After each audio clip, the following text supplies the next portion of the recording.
2024 లేదా 25లో డిగ్రీ లేదా బీటెక్ చదివారా? సాఫ్ట్‌వేర్ జాబ్ కోసం ఎదురు చూస్తున్నారా? అయితే కోడ్ జ్ఞాన్ 100 డేస్ కోర్సులో చేరండి. జాబ్ సాధించండి.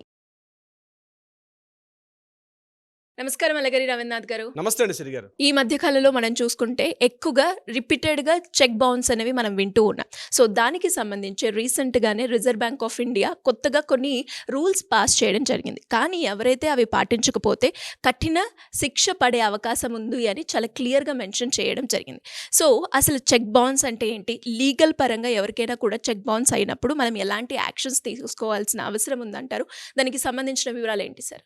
రిజర్వ్ బ్యాంక్ ఆఫ్ ఇండియా కొత్త నియమ నిబంధనలని ఇవ్వడం జరిగింది. ఎస్పెషల్లీ ఈ చెక్స్ ఇష్యూ చేసే ముందు తీసుకోవాల్సిన రూల్స్ అండ్ రెగ్యులేషన్స్ ఏంటి? ఎటువంటి రూల్స్ పాటించాలి? రూల్స్ పాటించకపోతే ఏం జరుగుతుంది?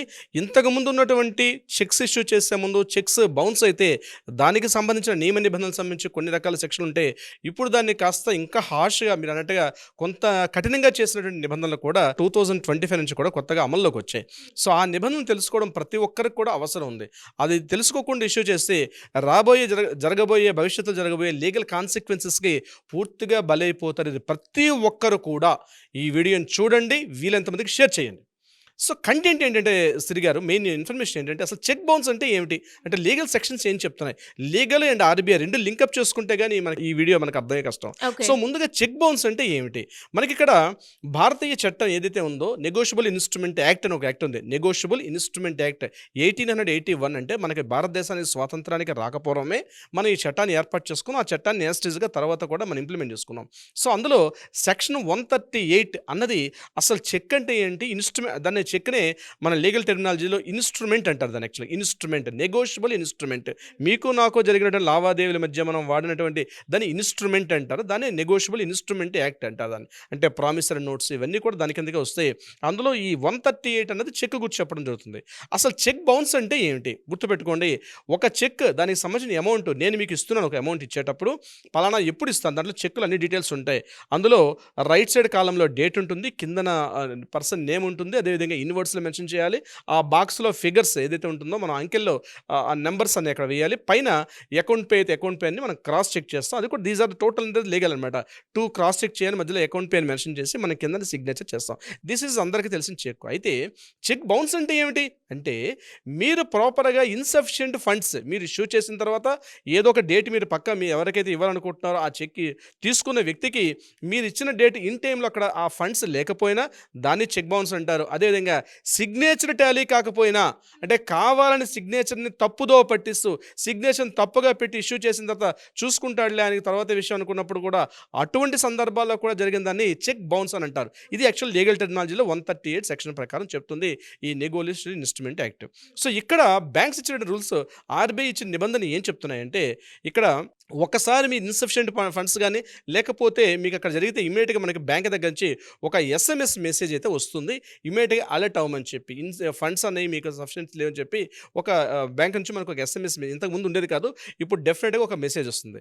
నెంబర్ 2, ఇంతకుముందు ఏంటంటే ఒక్కొక్క బ్యాంకుకి ఒక్కొక్క రకమైనటువంటి ఆ పెనాల్టీ ఛార్జెస్ ఉండేవి. అంటే అమౌంట్ బ్యాంకులో లేకపోతే చెక్ బౌన్స్ అయితే దానికి పెనాల్టీస్ బోత్ సైడ్స్ ఇచ్చేవారు. అంటే ఎవరు చెక్ ఇష్యూ చేసిన వ్యక్తికి వేసుకుంటేవారు, చెక్ తీసుకున్న వ్యక్తి ఆయన బ్యాంకులో పే చేసుకుంటారు. కాబట్టి అక్కడ కూడా ఆయనకి చెక్ బౌన్స్ అయితే అక్కడ కూడా పెనాల్టీస్ పడేవి. ఇంతకుముందు ఇది బ్యాంక్ టు బ్యాంక్ చేంజెస్ ఉండేవి. ఇప్పుడు అట్లా కాకుండా టోటల్ ఎంటైర్ ఇండియాలో ఉన్న ఆల్ బ్యాంక్స్ అన్నీ కూడా, నేషనల్ బ్యాంక్స్ అన్నీ కూడా, అంటే ఆల్ నేషనల్ అన్ని బ్యాంక్స్ కూడా ఒకే ఫార్మాట్ ప్రకారంగా ఎంతవరకు ఇన్స్ట్రుమెంట్ చెక్ బౌన్స్ జరిగితే ఆ చెక్ బౌన్స్ అనేది యూనిఫామ్లీ చేయడం జరిగింది. ఇక మూడోది, వరుసగా 2 సార్లు అంటే 1-2 సార్లు జరిగిన తర్వాత వరుసగా మూడోసారి కూడా చెక్ బౌన్స్ అయితే ఇమీడియట్గా ఆ అకౌంట్ ఏదైతే ఉందో అకౌంట్ ఇమీడియట్గా పర్మనెంట్ కాకుండా ఒక టెంపరీగా ఆ అకౌంట్ని క్లోజ్ చేయడం అయితే జరుగుతుంది.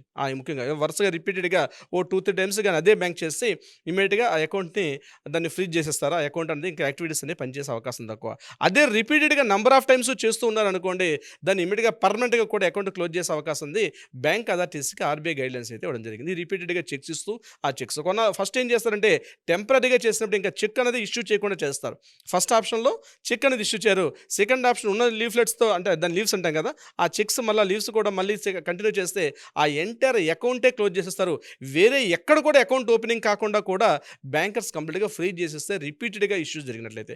ఇది బ్యాంక్ ఇచ్చినటువంటి నిబంధనలు. ఇక దీనికి సంబంధించి బ్యాంక్ బ్యాంక్ యొక్క నిబంధనలు కూడా అంటే ఇష్యూ చేసేటప్పుడు కూడా ఎస్ఎంఎస్ మెసేజెస్ వాట్సాప్లో కూడా వస్తుంటాయి. ఆ వాట్సాప్ మెసేజ్ ఇగ్నోర్ చేసి కంటిన్యూగా ఇస్తే ఇదే ప్రాబ్లం వస్తుంది. ఇక లీగల్గా వచ్చేసరికల్లా ఒకసారి అక్కడ డిఫాల్ట్ అయిన చెక్ ఏదైతే ఉంటుందో మనం చెక్ వేసాడు, చెక్ వేసుకుని డిఫాల్ట్ అవుతుంది. చెక్ డిఫాల్ట్ చేసిన డేట్ దగ్గర నుంచి వితిన్ 30 డేస్లోగా ఎవరైతే చెక్ ఇష్యూ చేశారో ఆ వ్యక్తికి ఒక లీగల్ నోటీస్ అయితే పంపించాల్సి వస్తుంది. మీరు ఇచ్చిన అమౌంట్కి మీరు ఇచ్చిన చెక్ అన్నది డిఫాల్ట్ అయింది కాబట్టి ఇమీడియట్గా నాకు వితిన్ 15 డేస్లోగా మీరు నాకు ఇవ్వాల్సిన అమౌంట్ ఇవ్వమని చెప్పి లీగల్ నోటీస్ పంపించాలి. From the date of issuing కాకుండా చెక్ బౌన్స్ అయిన డేట్ నుంచి ఇమీడియట్గా అది మనకి ఫోర్స్లోకి వస్తుంది. వితిన్ 30 డేస్లోగా మనం ఆ పర్సన్కి ఎవరైతే చెక్ ఇష్యూ చేసిన వ్యక్తికి లీగల్ నోటీస్ పంపించాలి. లీగల్ నోటీస్ 15 డేస్ ఇచ్చిన తర్వాత అతను రిప్లై కాకపోతే ఆ 15th డే ఎప్పుడైతే అయిపోతుందో ఆ లాస్ట్ 15th డే నుంచి 45 డేస్ టైం ఉంటుంది.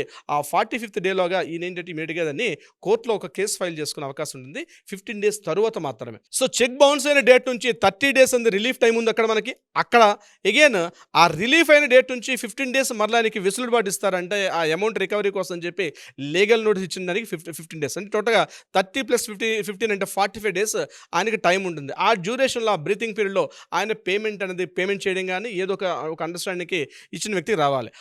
ఇష్యూ చేసిన ఈ 45th డే అంటే 15 డేస్ తర్వాత నుంచి నెక్స్ట్ 45 డేస్లోగా ఈ యొక్క కేసు ఫైల్ చేసుకునే అవకాశం ఉంటుంది.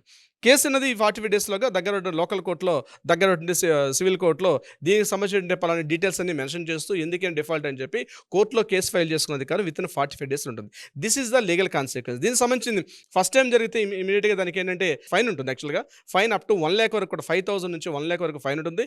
ఇంప్రిజ్మెంట్ 1 year నుంచి అప్ టు 3 years వరకు కూడా ఇంప్రిజ్మెంట్ ఉండే అవకాశం కూడా ఉంటుంది. So these are the legal consequences. RBI యొక్క గైడ్లైన్స్ ఈ రకంగా ఉంటుంది. ఇంతకుముందు ఇంత కఠినతరంగా ఉండేటట్టుగా ఉండేది కాదు. ఇంతకుముందు సరే మెల్లగా మాట్లాడుకోవడం కోర్టులో కూడా టైం తీసుకుని డ్రాగన్ అవుతుండేది. కానీ ఈసారి మాత్రం ఒకసారి చెక్ ఇష్యూ చేసామంటే డెఫినెట్గా దాన్ని క్లియర్ చేసుకోవాలి. అందుకే ఒకసారి చెక్ ఇష్యూ చేసేటప్పుడే 1కి 10 సార్లు 10కి 100 సార్లు ఆలోచించుకోవాలి. 2 రకాలుగా ప్రాబ్లం వస్తుంది. ఒకటి మనం ఏదైతే అకౌంట్ ఉందో అకౌంట్ ఫ్రీజ్ అయ్యే అవకాశం ఉంటుంది మనకి పర్సనల్గా వచ్చిన ప్రాబ్లం. ఇది కాకుండా ఎవరికైతే ఇష్యూ చేస్తామో ఆ వ్యక్తి ఇతని మీద కూడా కేసు ఫైల్ చేసుకునే లీగల్ కాన్సిక్వెన్స్ కూడా వెళ్ళే అవకాశం ఉంటుంది. కాబట్టి చెక్ ఇష్యూ చేసే వ్యక్తి పొరపాటున అమౌంట్ డిఫాల్ట్ అయితే 2 రకాల నష్టాలు వస్తుంది. కాబట్టి 1కి 2 సార్లు ఆలోచించి 2కి 10 సార్లు ఆలోచించుకుని మాత్రమే చెక్ ఇష్యూ చేయాల్సి వస్తుంది. లేకపోతే చాలా రకాలుగా ఇబ్బందులు పడే అవకాశం కూడా ఉంటుంది. ఇక సిబిల్ స్కోర్ పడిపోతుంది. బ్యాంక్ లోన్స్ ఇంకా ఫర్దర్గా వచ్చే అవకాశం ఉండదు. ఇంతకుముందు ఇట్లా ఉండేది కాదన్నమాట. యాక్చువల్గా ఒకసారి చెక్ బౌన్స్ అయినంత మాత్రం కోర్టులో మనకి బ్యాంక్స్ కూడా పెద్దగా పట్టించుకునేవి కాదు. కానీ రిపీటెడ్గా ఇటువంటి కేసెస్ నంబర్ ఆఫ్ వేలలో వచ్చేసిన తర్వాత బ్యాంకర్స్ కూడా దీనికి సంబంధించి గైడ్లైన్స్ అనేది కొత్తగా reserve bank of India guidelines ఇవ్వడం కూడా జరిగింది. శ్రీగారు ఇంకా ఎవరికైనా కూడా మీరు చెప్పినట్టుగానే చాలా సందర్భాల్లో కూడా ఎక్కువగా చెక్ బౌన్స్ అనేది చూస్తూ ఉంటాం. అలా ఎవరైనా కూడా లీగల్ పరంగా ముందుకెళ్ళాలి అనుకునేటప్పుడు మీ గైడెన్స్ కావాలి అంటే ఎలా ఉంటుంది? ఎవరికైనా దీనికి సంబంధించిన సలహా సంప్రదింపులు కావాలంటే కింద స్క్రోల్ అవుతున్న నెంబర్ని కాంటాక్ట్ చేయగలిగితే మన లీగల్ టీం వాళ్ళకి అప్రోచ్ చేయి సలహా సంప్రదింపులు ఇచ్చే ప్రయత్నం చేస్తారు. అది కాకుండా న్యాయపరంగా వివాదాలు పరిష్కార దిశగా కావాలంటే కూడా ఆ దిశగా కూడా ప్రయత్నం చేస్తారు మన లీగల్ టీం. సో ఇమ్మీడియట్గా కాల్ అయితే చేయండి. విత్ అపాయింట్మెంట్ మాత్రం very very most important. Thank you sir. Thank you so much. Thank you so much శ్రీగారు. సుమన్ టీవీలో మీ పర్సనల్ అండ్ బిజినెస్ ప్రమోషన్స్ కోసం కింది నెంబర్కి కాంటాక్ట్ చేయండి.